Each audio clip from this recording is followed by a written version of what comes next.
Joseph, you can't go to sleep feeling like this.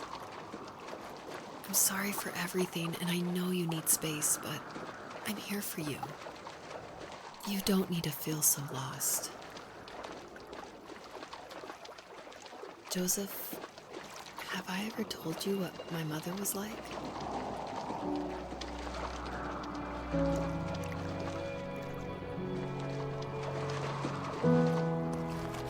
You know what it's like not to have a mom at home. And you know how hard that made my childhood. What helped me was watching the birds in the morning before the school bus came. I thought that my mother was one of those birds, and it made me want to be free like her. My mom taught me how to fold origami cranes while she was in the hospital. So I told myself I would fold one every day until I could fly myself. I think we both have always loved animals, and for me that love started with a dog. Sometimes this Rottweiler would come up to our property line and wait at the fence for me, but only once in a while. I was sure to check every day immediately after school, and it usually ended in disappointment. I would even steal money from my passed-out dad just so I could buy these off-brand dog biscuits. Even when she did stop by, she never went beyond the fence. Why was she so scared? I think my dad was the opposite of your dad in almost every way, except he was in the military as well. He coped with alcohol of every kind. The trailer started falling apart, he got angry, and I withdrew. More and more I became the weird, quiet kid who made lots of origami birds and carried dog biscuits around. I think we were pretty similar when it came to being the weird kids. And that same sincerity in college was one of the reasons I was so drawn to you. Life got worse and worse, and at one point, I really didn't think I could survive another day with my soul still intact. I had no real friends, let alone neighbors, since we lived in the middle of nowhere. I should have talked to my teacher, but I was scared what he would do if he found out. As I waited for the school bus one morning, I walked around until I found something in an abandoned shed.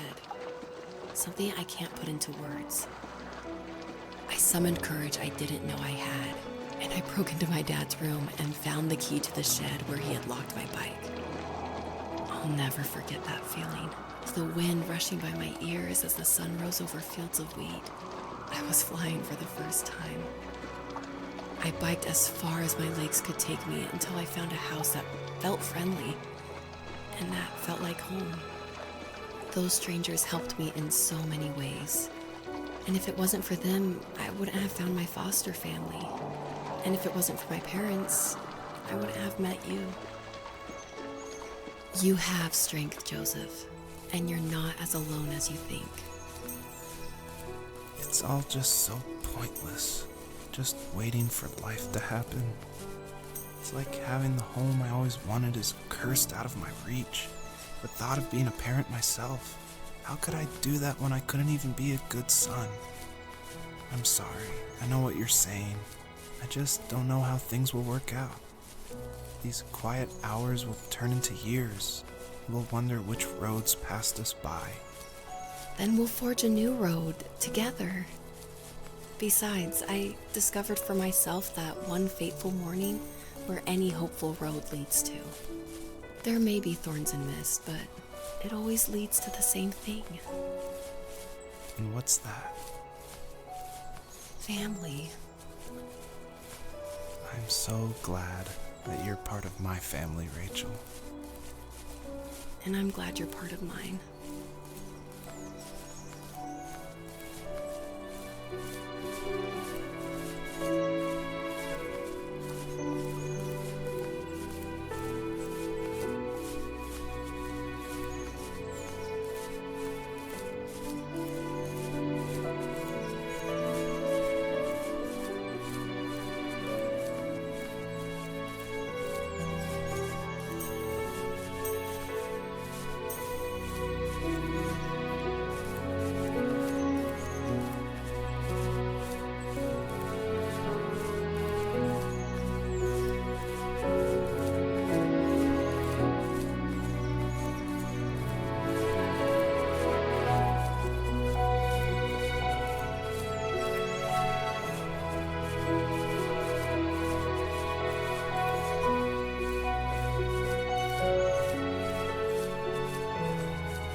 you.